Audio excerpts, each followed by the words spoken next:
Hello guys, welcome in Qfix appliance repair. आज आप देखेंगे हमारे पास एक ये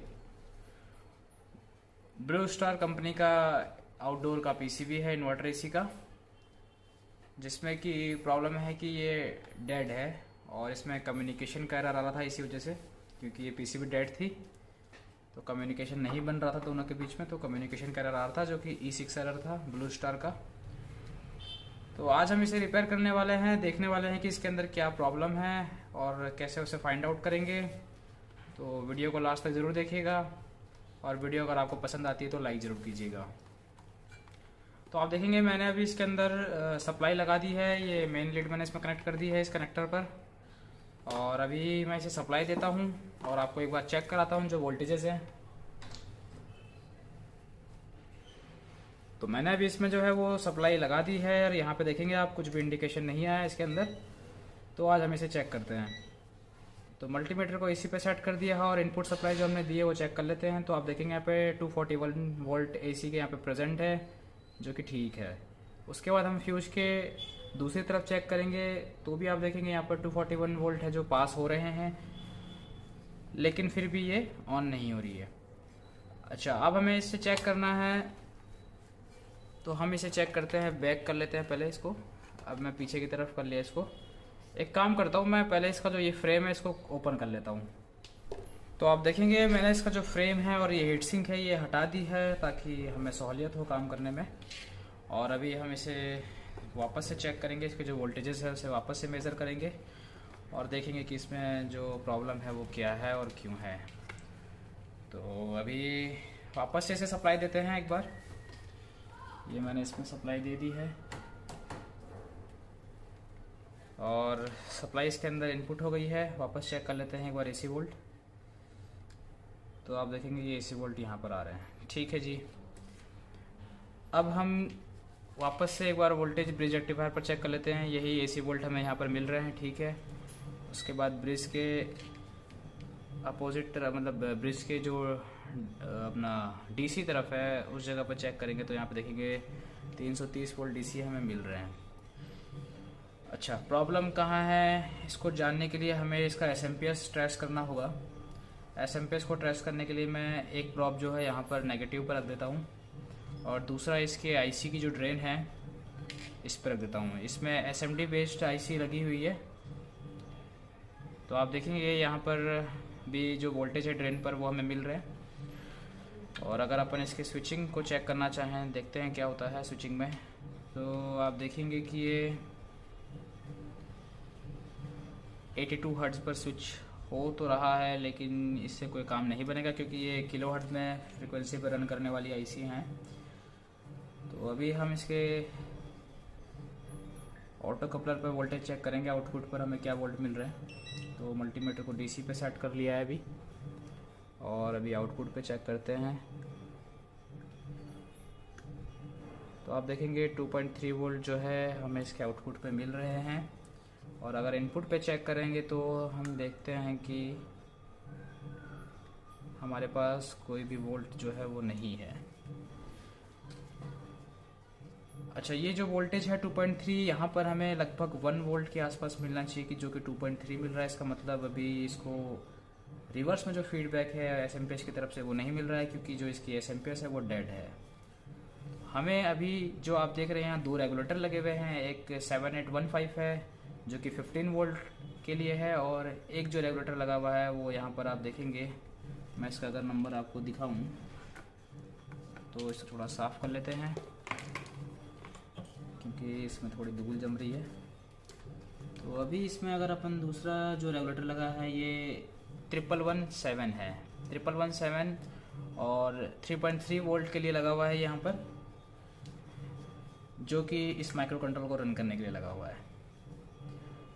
तो हमें अभी इसके इनपुट साइड हमने चेक कर लिया है कि इनपुट साइड में तो कुछ नहीं हो रहा है। आउटपुट साइड में एक बार चेक करते हैं कि कुछ वोल्टेजेस यहाँ पे बन रहे हैं कि नहीं। तो मैं पहले ये 7815 जो लगा हुआ है इसके अगर इनपुट में चेक करता हूँ तो ये यहाँ पर जो कुछ वोल्टेज है वो स्टार्टअप वोल्टेज हो रहे हैं, लेकिन ये बन नहीं रहे हैं प्रॉपर। और अगर मैं इसके आउटपुट में देखूँ इस रेगुलेटर के, तो यहाँ पर हमें कोई भी जो वोल्टेजेस है वो नहीं मिल रहा है। ये भी फ्लक्चुएट हो रहे हैं, मतलब मिली वोल्ट में चल रहे हैं ये भी। और यहाँ पर 3.3 वोल्ट के लिए जो रेगुलेटर लगा हुआ है इस पर चेक करें तो आप देखेंगे ये भी फ्लक्चुएट हो रहा है, देख सकते हैं आप।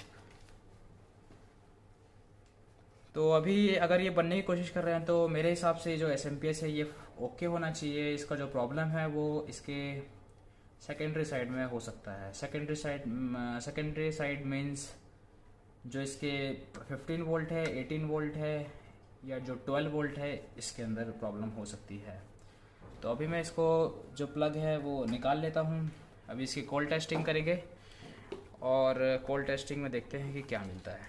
तो अभी सबसे पहले इसका जो कैपेसिटर है वो चार्ज होगा, इसे डिस्चार्ज कर लेते हैं सबसे पहले, क्योंकि बहुत हार्मफुल होते हैं ये कैपेसिटर अगर चार्ज होते हैं तो इसे चार्ज करने के लिए जो प्रॉपर तरीका है उसे ही अपनाएं, क्योंकि ये चार्जर बहुत जो ये चार्ज होता है इसके अंदर ये बहुत कुछ डैमेज कर सकता है आपकी PCB में। तो अभी हमने इसमें कैपेसिटर को भी डिस्चार्ज कर दिया है। तो अब हम इसमें कोल्ड टेस्टिंग करने वाले हैं। मल्टीमीटर को हम सेट करते हैं डायोड एंड बजर मोड पर, और सबसे पहले ये 7815 जो यहाँ पर रेगुलेटर लगा हुआ है इसके इनपुट में अगर हम चेक करते हैं तो आप देखेंगे यहाँ पर हमें कुछ 1.5 वोल्ट का वोल्टेज ड्रॉप देखने को मिल रहा है। और अगर अपन प्रॉप्स को उल्टी करते हैं तो आप देखेंगे हमें यहाँ पर एक डायोड की रीडिंग मिल रही है जो कि ठीक है। अभी इसके आउटपुट पर चेक करते हैं तो ओह ये क्या, यहाँ पर हमें शॉर्टिंग मिल रही है 15 वोल्ट के रेगुलेटर पर, जो कि नहीं मिलनी चाहिए। और अगर हम इसके 3.3 वाले रेगुलेटर पर चेक करते हैं जो कि 1117 रेगुलेटर है 3.3 वोल्ट के लिए, इस पे हमें एक तरफ डायोड की रीडिंग मिल रही है और दूसरी तरफ भी हमें डायोड की रीडिंग मिल रही है। प्रॉप को उल्टी करते हैं और चेक करते हैं तो यहाँ पर हमें जो है ये डायोड की रीडिंग मिल रही है, लेकिन हमारा जो मेन प्रॉब्लम है वो यहाँ से है 15 वोल्ट से रिलेटेड। तो अब हमें इसे चेक करने के लिए करना क्या होगा जी। अच्छा 15 वोल्ट शॉर्ट है, इसका मतलब जो भी 15 वोल्ट की लाइन में कंपोनेंट लगे होंगे कुछ भी ख़राब हो सकता है। इट मीन्स ये रेगुलेटर भी ख़राब हो सकता है, हमारा जो 15 वोल्ट से ये IPM चलता है इसकी जो VC से सप्लाई होती है ये भी शॉर्ट हो सकती है, जो कैपेसिटर बीच में लग रहे हैं ये भी ख़राब हो सकते हैं। अच्छा, और ये सीधे जो वोल्ट होते हैं ये IPM में जाते हैं, ये देख सकते हैं आप 15 वोल्ट। एक सेकेंड, ये देख सकते हैं आप ये 15 वोल्ट इस IPM पे भी आते हैं, जो कि IPM में सीधा एंटर हो रहे हैं। हो सकता है ये IPM भी ख़राब हो, लेकिन IPM ख़राब बहुत ही रेयर केस में होता है, क्योंकि उसके पहले बहुत सारी प्रोटेक्शंस होती है इस PCB में जो कि लगी होती है IPM को प्रोटेक्ट करने के लिए। तो आज हम उसे ही चेक करने वाले हैं कि ये जो शॉर्टिंग है ये कहाँ से आ रही है। अच्छा, शॉर्टिंग की अगर अपन रेजिस्टेंस चेक करें, जो शॉर्ट है इसके अंदर, अगर मैं उसकी रेजिस्टेंस वैल्यू चेक करता हूँ तो हमें देखने को मिलेगा कि काफ़ी कम रेजिस्टेंस ये पेश कर रहा है, 1.3 ओम्स। अच्छा, ये जो शॉर्टिंग है ये बहुत ही मतलब एक तरीके से शॉर्ट सर्किट है फुली। तो इसे चेक करने के लिए मैं शॉर्ट किलर का इस्तेमाल करूँगा। शॉर्ट किलर से करेंगे तो जो भी कंपोनेंट इसमें शॉर्ट होगा वो हीट होगा। तो मैं सबसे पहले स्टार्ट करूँगा इस रेगुलेटर से, तो मैं रोज़न अप्लाई करूँगा इसमें सबसे पहले, क्योंकि जो भी कंपोनेंट हीट होगा वो रोज़न वहाँ पर पिघल जाएगा। ठीक है, तो वो आप देख सकते हैं ये रोज़न फ्लक्स है मेरे पास। तो इस हमें कहाँ कहाँ लगाना होगा चेक कर लेते हैं। एक हमें ये जो रेगुलेटर है, ये जीनर है, इन सब जगह पे लगाना होगा, क्योंकि कुछ भी ख़राब हो सकता है इसमें। तो 7815 जो यहाँ रेगुलेटर लगा है इस पे लगाते हैं। यहाँ पर एक डायोड लगा हुआ है 15 वोल्ट के पैरेलल में लगा हुआ है। ये एक्चुअली यहाँ पे डायोड लिखा हुआ है, आप देखेंगे ये डायोड लगा हुआ है, ये भी काफ़ी बार शॉर्ट हो जाता है। ये वाला डायोड, एक सेकेंड, ये वाला डायोड, ये भी काफ़ी बार जो है वो शॉर्ट कर जाता है। तो अभी हम इसमें रोज़न अप्लाई करते हैं और देखते हैं कि जो शॉर्टिंग है वो कहाँ पर है।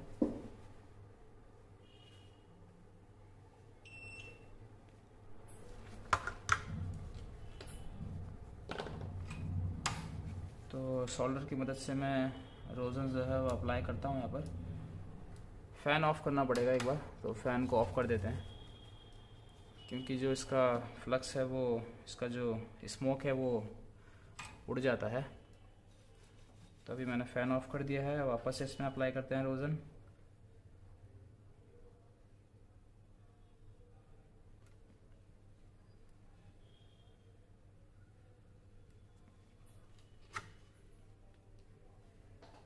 इसका जो स्मोक होता है वो बहुत डेंजर होता है हमारे हेल्थ के लिए।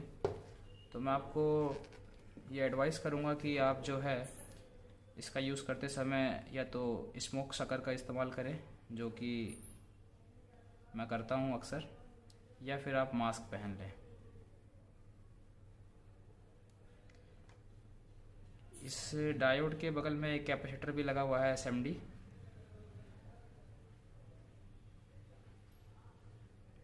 जो कि शॉर्ट हो सकता है किसी भी सूरत में। 15 वोल्ट से ये हमारी जो आईसियाँ हैं, ड्राइव आईसियाँ, ये भी चलती है। इसको भी लगा के एक बार हम चेक कर लेते हैं, क्योंकि इनमें भी शॉर्टिंग हमें हो सकती है।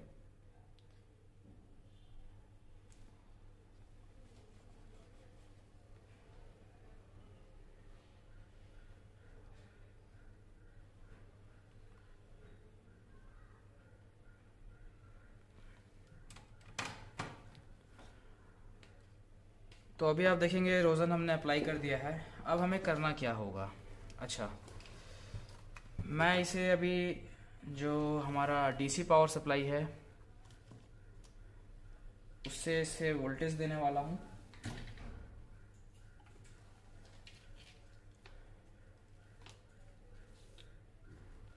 तो हम क्या करेंगे कि इसका जो कैपेसिटर है 15 वोल्ट का, आप देख पाएंगे यहाँ पर ये कैपेसिटर लगा हुआ है, 15 वोल्ट लिखा हुआ है यहाँ पर। ये 15 वोल्ट का कैपेसिटर है, तो हम इसके ऊपर ही हम इसमें 15 वोल्ट अप्लाई करेंगे, क्योंकि सारी लाइन यहीं से जा रही होगी। तो हम इसमें 2 वायर कनेक्ट करेंगे पहले।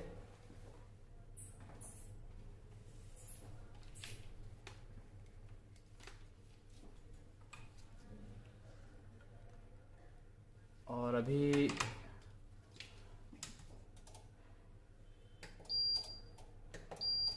मैंने अपने जो DC पावर सप्लाई है उसको 12 वोल्ट पे सेट कर दिया है। 5 एम्पियर करंट में उससे निकालने वाला हूँ।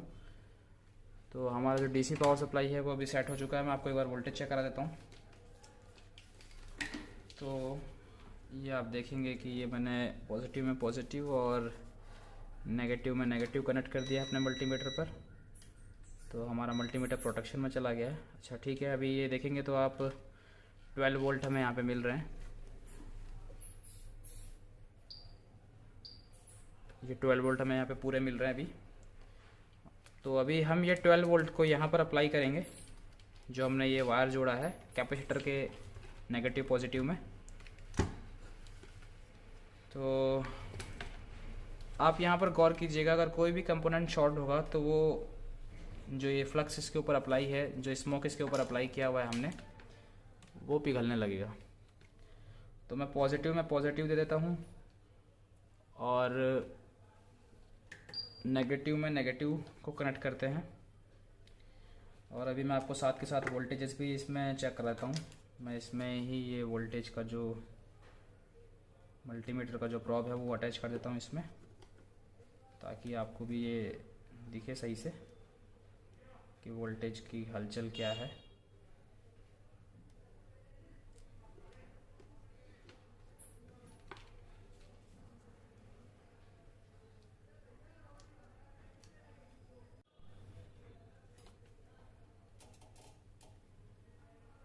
तो आप देखेंगे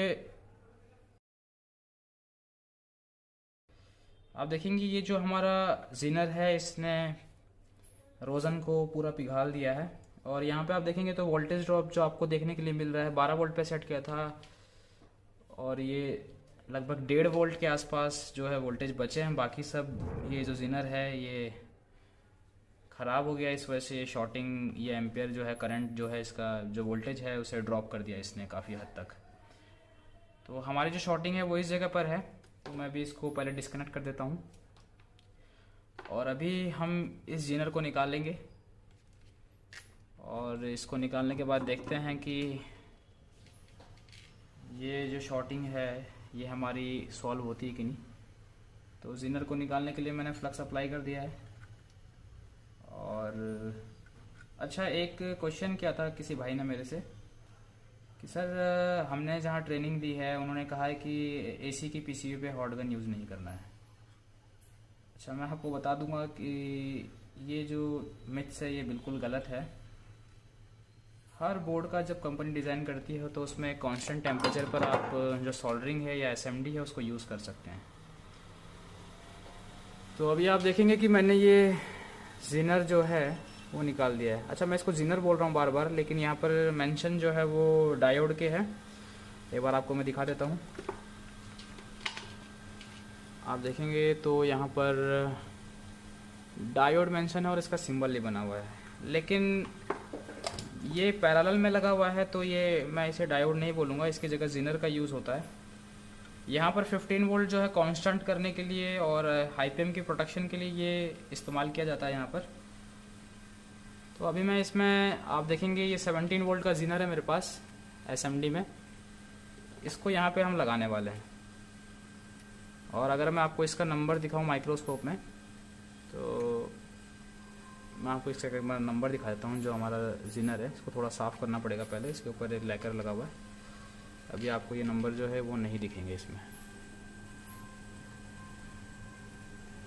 तो मैं कोशिश करता हूँ आपको इसके नंबर दिखाने की माइक्रोस्कोप में एक बार, क्योंकि कई भाई बोलते हैं कि सर जो भी कंपोनेंट आप चेंज करते हैं प्लीज़ उसके नंबर ज़रूर बता दीजिए कीजिए। चलिए ठीक है, उनकी बात को हम नज़रअंदाज नहीं करेंगे। और अभी मैं आपको दिखाता हूँ।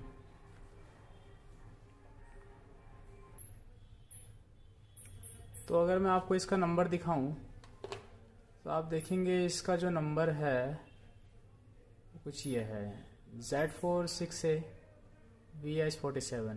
अच्छा, ऊपर वाला इसका नंबर है और नीचे वाला इसका पार्ट कोड हो सकता है आई थिंक। तो अभी मेरे पास ये सेम नंबर नहीं है, तो मैं इसकी जगह क्या यूज़ करूँगा, मैं इसकी जगह 17 वोल्ट का जीनर लगा दूंगा। तो अभी हम इसके अंदर से एक जीनर निकालते हैं और इसके अंदर लगा देते हैं।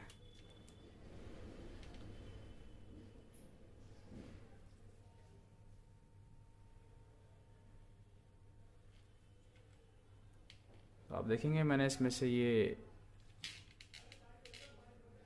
जो जीनर है वो निकाल लिया है।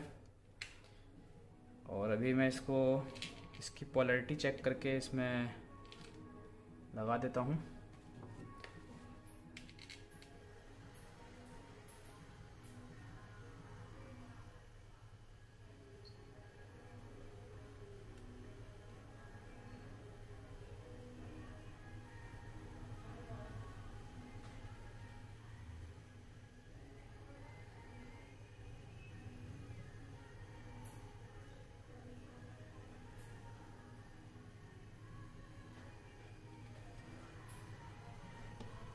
तो जी हमने इसमें अभी जो हमारा जीनर है वो लगा दिया है अभी।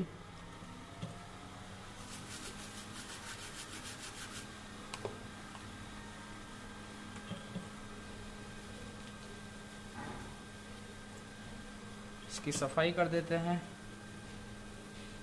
जहाँ जहाँ हमने रोज़न लगाया था उसकी भी सफाई कर देते हैं।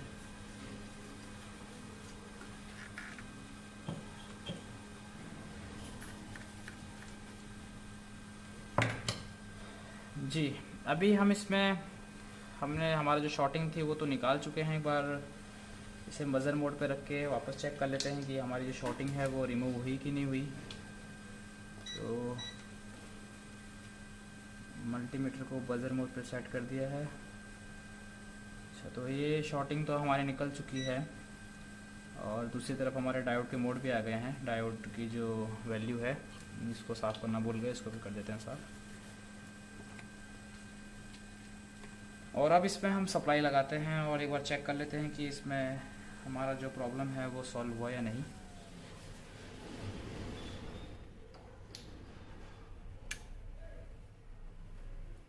अच्छा, तो अभी आप देखेंगे कि इसमें ये जो लाइट है ये हमारी ग्लो हो चुकी है।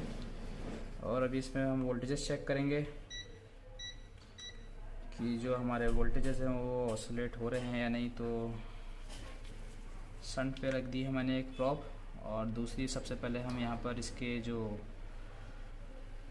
ड्रेन है उसको चेक करेंगे। यहाँ पर जो आईसी लगी है उसका नंबर है 286 TNY 286 DG SMD बेस्ड है। और अगर हम इसकी फ्रीक्वेंसी को चेक करना चाहें कि कितने हर्ट्ज़ पे ये स्विच कर रहा है, तो आप देखेंगे ये 58 किलो हर्ट्ज़ पे, 59 किलो हर्ट्ज़ पे अब ये स्विच कर रहा है। तो इसको चेक करने के लिए आपके पास फ्रीक्वेंसी वाला मीटर होना चाहिए जो आपकी फ्रीक्वेंसी शो करता हो। और अभी अगर हम इसमें डीसी वोल्टेज चेक करेंगे आउटपुट में हमारे सेकेंडरी साइड पर, तो आप देखेंगे ये हमें इसमें 19 वोल्ट इसके 7805 के इनपुट पे मिल रहे हैं और 15 वोल्ट हमें आउटपुट मिल रहे हैं, जो कि अभी कांस्टेंट है बिल्कुल। आईपीएम की तरफ वही हमें 15 वोल्ट मिलने चाहिए जो कि यहाँ मिल रहे हैं। और जो हमारा ये 3.3 वोल्ट है वो हमें यहाँ पर मिलेगा। तो ये 3.3 का रेगुलेटर है, तो आप देखेंगे यहाँ पर हमें 3.2 वोल्ट जो है वो मिल रहे हैं बिल्कुल परफेक्ट। तो देखा हमने इसे, ये जीनर चेंज करने से जो हमारा फॉल्ट है वो क्लियर हो चुका है अभी। और अगर हम अभी इसमें ऑटो कपलर पे वोल्टेज चेक करते हैं तो सबसे पहले हम इसके इनपुट की तरफ जो वोल्टेज है वो चेक करेंगे। तो आप देखेंगे इनपुट में हमें वोल्ट मिल रहे हैं जो कि मैंने आपको पहले बताया था। और हमारा जो आउटपुट है वहाँ पे भी हमें 1 वोल्ट मिल रहे हैं जो कि बिल्कुल अभी ठीक है। तो देखा आपने, इस तरीके से ये जो पीसीबी है वो भी ओके हो गई है। बाकी हम इसे, हमारा जो काम था, हमने इसमें शॉर्टिंग थी हमने वो रिमूव करी और इसके जो कंपोनेंट ये ख़राब था ये चेंज किया और ये बिल्कुल ओके हो गया। ये इसका पुराना वाला जीनर है या डायोड है, जो भी है पता नहीं क्या है, लेकिन है। इसकी डाटा शीट भी नहीं मिली मुझे, तो इसलिए इसको करते हैं साइड में।